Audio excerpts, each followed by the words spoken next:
Welcome back, everyone. Today we will be discussing the Jordan 1 Hyper Royal once again. Specifically, we'll be discussing whether you should sell or hold the Jordan 1 Hyper Royal and why that is. To preface this, if you guys enjoy these types of videos regarding the market, reselling, and even info on how to acquire these limited products, be sure to subscribe and enable post notifications just so you're always 100% updated.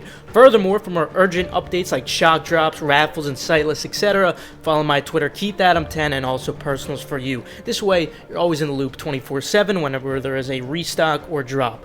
For those who don't know, the Jordan 1 Hyper Royal released on April 17th. However, there is still a lot of delayed shipments, so we can expect some delayed online and in-store releases, as well as some restocks. This will actually be quite important today, and we'll be discussing more of this later. Retail is $170 for men's, $130 for grade school pairs. Be sure to watch my video on these regarding restocks and delayed shipments if you still have not yet.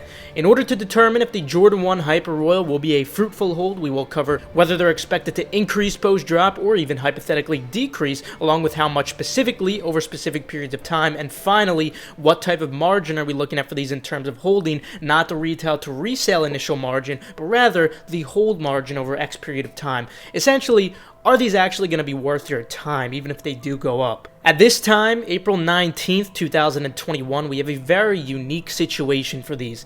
As mentioned in my How to Cop guide for these, stock for these was lower than what we saw for the University Blue Jordan 1. Evidently, current resale is reflecting that, since they're right up there with them despite having less demand. This is a unique situation because technically, not all pairs have gone into circulation yet. The majority of pairs have, but we do still have some delayed shipments in both men and grade school pairs to still get released. A good example is the foot site pre-sales and the delayed in-store reservations for foot stores, not to mention the number of sites that did drop and still are shipping later than usual. Currently, as of me recording this after the drop, the grade school pairs are hovering around $400 on average, while men's pairs are averaging about $460. Normally, I would expect a 10% decrease within 1 to 2 weeks, but due to what I did just mention, I'm only expecting about a 7 to 8% drop in value on average over the next 2 weeks, since not all pairs are in circulation, although the majority of them still are, and they were quite limited to begin with.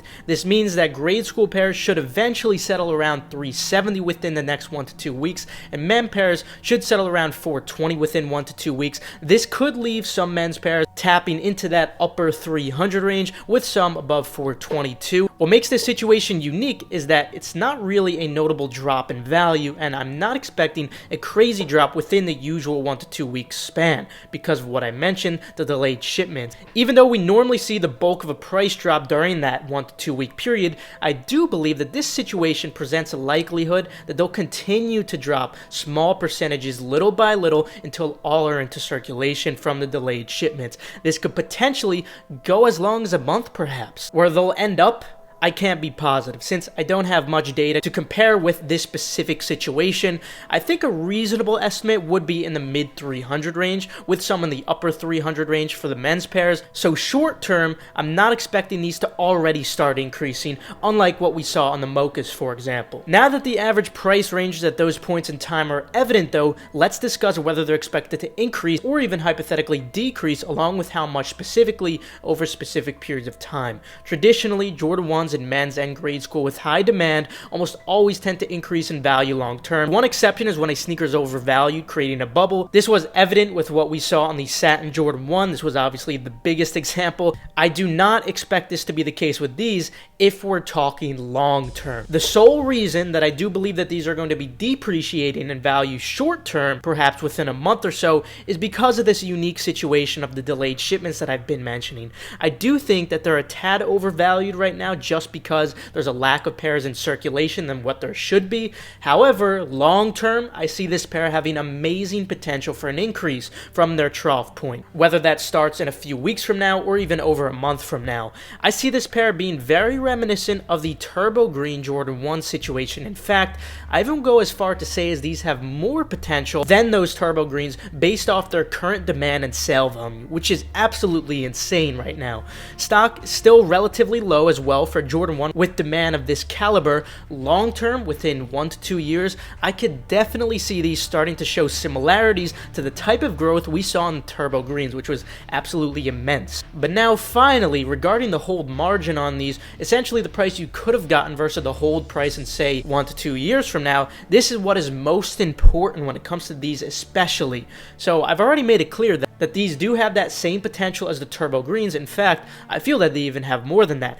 However, we must keep the ROI in mind. If you guys look at the turbo greens, those were an incredible hold, but that is because they were initially in that 200, 220 range, and they've since tripled in value from that. Now look at these Hyper Royals though. These are already as high as 460 on average. Despite the immense potential I believe these do have, it's still not going to be a standout ROI since they're already so high. We have a similar situation with the University Blue Jordan 1. Both of these I think have amazing long-term potential, but with the current price they're already at, this really impacts the ROI in a negative manner. Let's imagine a hypothetical for these just to further illustrate my point. I'm very optimistic about the long-term value of these, so let's imagine that in 1.5 to 2 years, for example, these do end up hitting 650.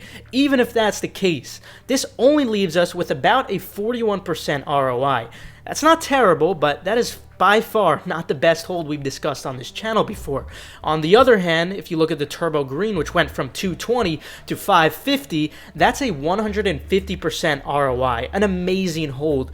So yes guys, this is a highly demanded Jordan 1. It looks beautiful, it's relatively limited too, but don't let the smoke screen cloud your vision. The current price of these leaves little room for an above average ROI. In conclusion, I do believe that these will increase after dropping in price from the pairs going into circulation. In fact, I'm really optimistic about their long-term value. However, as I have illustrated, I don't really feel confident in these bringing you an above average ROI, and that's what really matters at the end of the day when it comes to these holds. We all have a finite amount of money. We can't just put an infinite amount of money into infinite places. Be smart about where you put it. Therefore, I will be quick selling my pairs. You must understand, I do believe these will go up, but the ROI is really what matters here. These are already so high in value. Overall, I rated this a 5 out of 10 hold, essentially just average. I'm extremely optimistic about their long-term value, but the subpar ROI due to their current value, which is already high, balances out my rating to just average. Also, just a note in general for any item, even if you do plan to hold these, first, you should never hold anything if you don't have sufficient capital to go for as many drops as possible at your full potential without holding back. If you need money to go for all drops, sell them right now, whatever product you're thinking of holding, before any more do go into circulation. Obviously, you want to quick sell, get your money so you can prepare for the next drops. So there's my analysis. Make sure to leave your notions down in the comments below, because this is just a discussion at the end of the day. I'm just sharing my opinions with you guys. Let me know what your guys' plans are in the comments below, as I am very interested to hear. But anyway, that will conclude it for today. Feel free to leave a like if you enjoyed, or you perhaps learned a thing or two. Subscribe and enable post notifications just to stay 100% updated on all hyped releases.